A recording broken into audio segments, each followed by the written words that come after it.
I'm Stefan Baumann, and welcome to another podcast. Today I discuss with one of my students the true meaning of artist block, what it is, and give solutions about how to overcome this serious, dreaded disease that we call artist block that all of us artists at one point or another will experience. So sit back and enjoy this conversation about how to overcome artist block. How do you find inspiration? Yeah, what's interesting, because we've grown together over a period of time. So when we first start painting, we're always curious about, how do I do that? How do I paint that? And then you start learning how that's done. And you go, oh, okay, I got that. Then you go, well, how can I do that better? How can I make it looser? How can I make it more direct? And then you kind of do that for a while, and you get some success with that. And then you start painting different things. You start going from still lifes to painting outdoors, and you start mastering that. Mm-hmm. And then all of a sudden you go, okay, well, so now I know that. Now I'm going to paint figures. And you start going after that. And then you do everything like you're doing as a spontaneous eruption, a painting that is well done, direct. And then what happens eventually, you go, so now what? Well, you're kind of at this point, what they call artist block. Okay. Now, have you ever, it's a real thing. It exists. Artist block is a real thing. It's a point where you sit there and go, what is art, and what's the meaning of art, and why do I give a shit? And everything you do, it just doesn't inspire you because you can do it. And sometimes, believe me, this stage, if you're not careful, will either make you into a great artist or defeat you completely. This is the point where a lot of artists go. This is where a lot of students go in college. They'll drop out of college, or they'll change their major because they kind of learn how to paint, and they go, okay, well, I've learned that, now what? And then what happens is that I see them when they're 60, and they go, oh, I used to paint so well in college, and I don't know why I dropped out. And, now I want to take it up. Or artists I see in my classes, say, well, I'm going to take a year break. And I go, they want to go on their own and find themselves. And I go, okay, I'll see you in 5 years. And that's usually what happens. I'll take a year off and I won't see them for 5 years. And I go, so how was that break? How many paintings did you do? And they go, I haven't touched my brushes since the day I talked to you. And I go, yeah, what a break, So, artist block happens that. And the artists that make it are the ones that work through this, the ones that try to find themselves through this. And so what you have is an identity crisis. Who are you? Why are you painting? Where are you going? What are you going to do with your art now?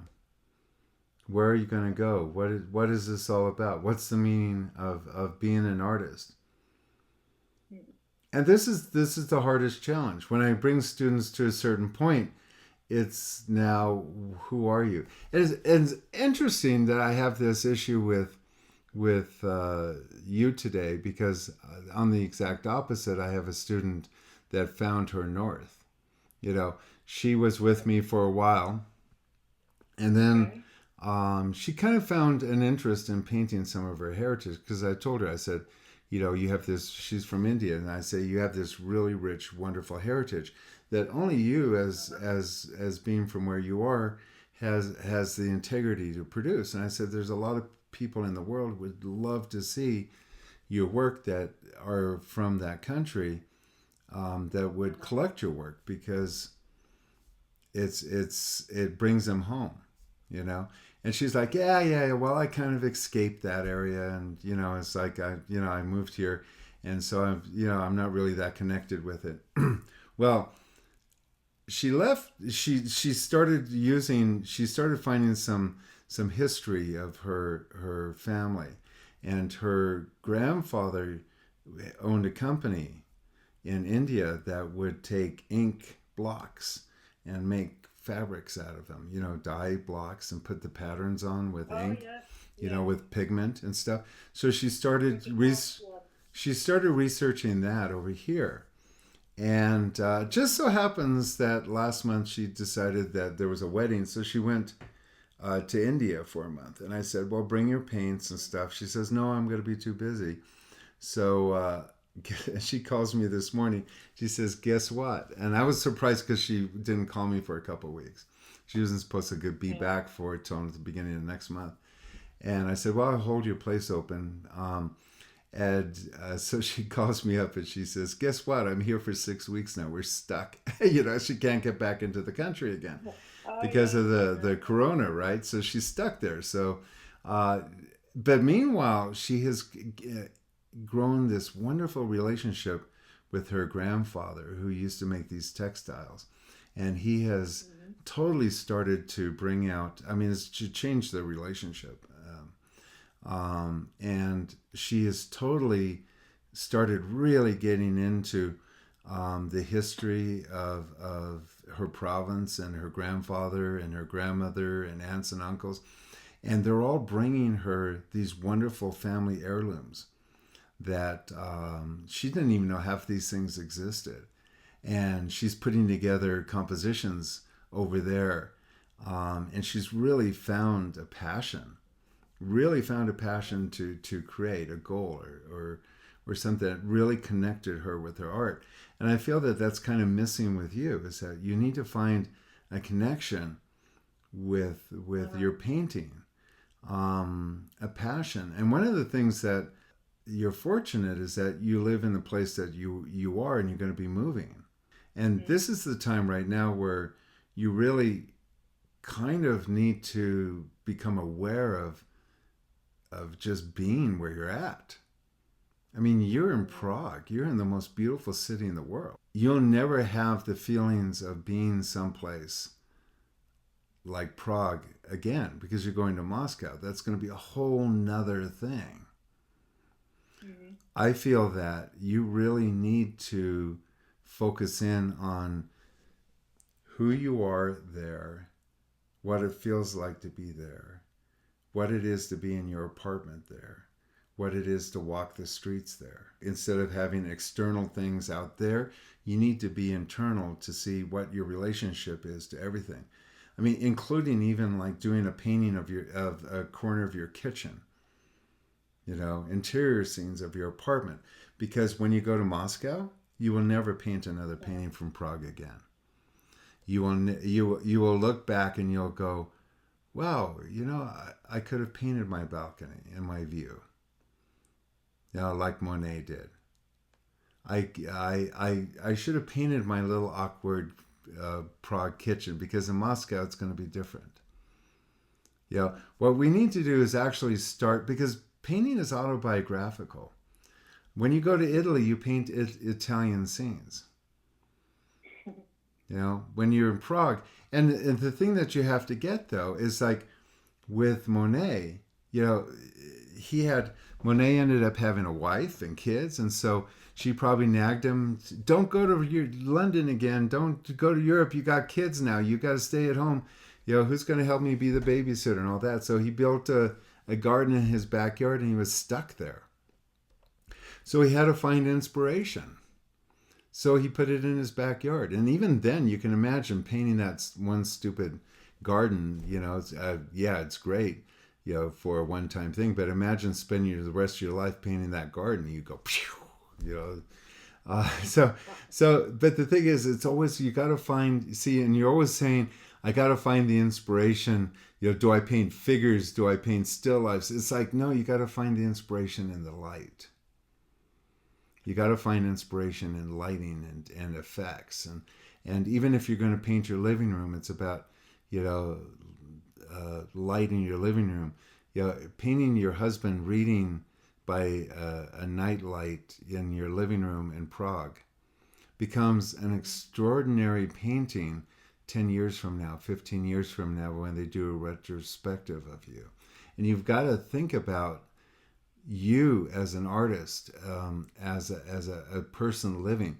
Georgia O'Keeffe was a big artist in New York, painting flowers. I mean, what, how many of those do you want to do? And they have a sexual content. She said no, but they do. You can't help but seeing it. But then all of a sudden she drops all that. She goes to New Mexico.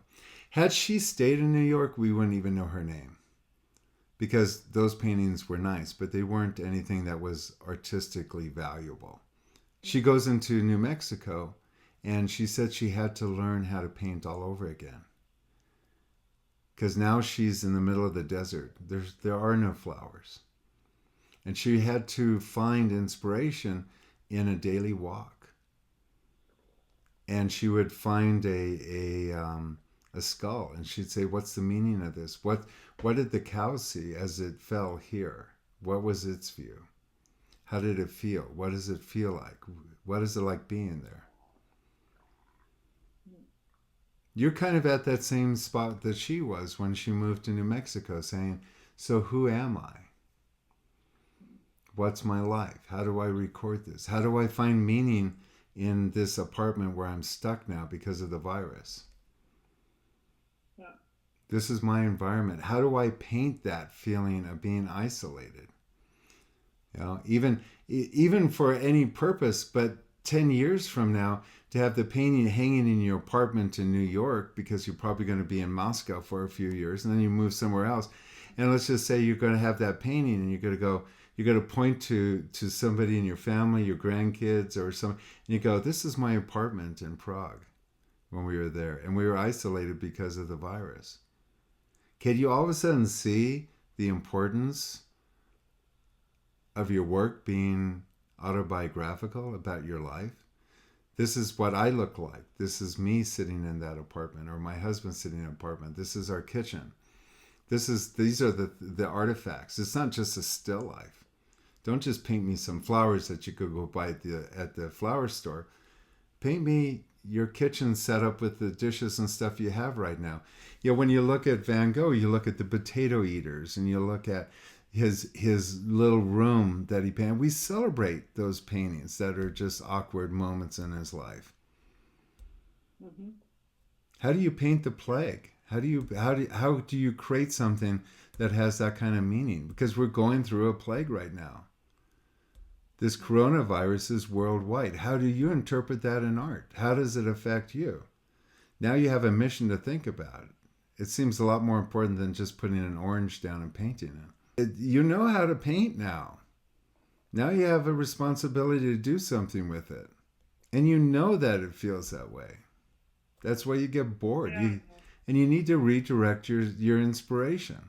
The proof of this is that if you can maintain it, it's almost like the art gods throw this out at people so that we can cull the competition. We can get rid of the competition, because a lot of artists here quit. So what you need to do is you need to work through this artist block.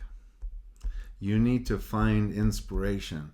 And the only way you can do that is turn inwards.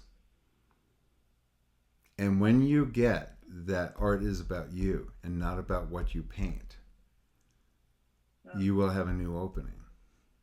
It's hard. That's why they have museums for artists. Most people quit at this point. You have to work your way through these blocks. And all you can do is start finding inspiration. And the only way you're going to find any inspiration is to find meaning. And the only way you're going to find meaning is the story you have in your head about you. Because when it comes right down to it, nothing else has meaning to you. I know it's deep, but this is the next level of the game. Okay. Gives you something to think about while you're sitting there in the apartment, totally quarantined.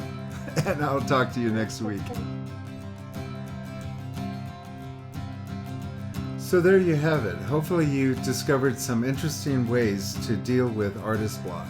If you'd like to get more information on this topic, please go to my website at www.stefanbaumann.com, and there you will find information about artist block and many other interesting topics that we talk about in art.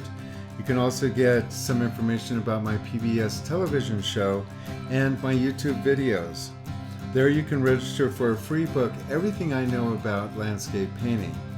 If you wish to discuss with me art coaching, you can do so by giving me a call at 415 606 9074. Until we meet again on my next podcast, remember, always paint with passion.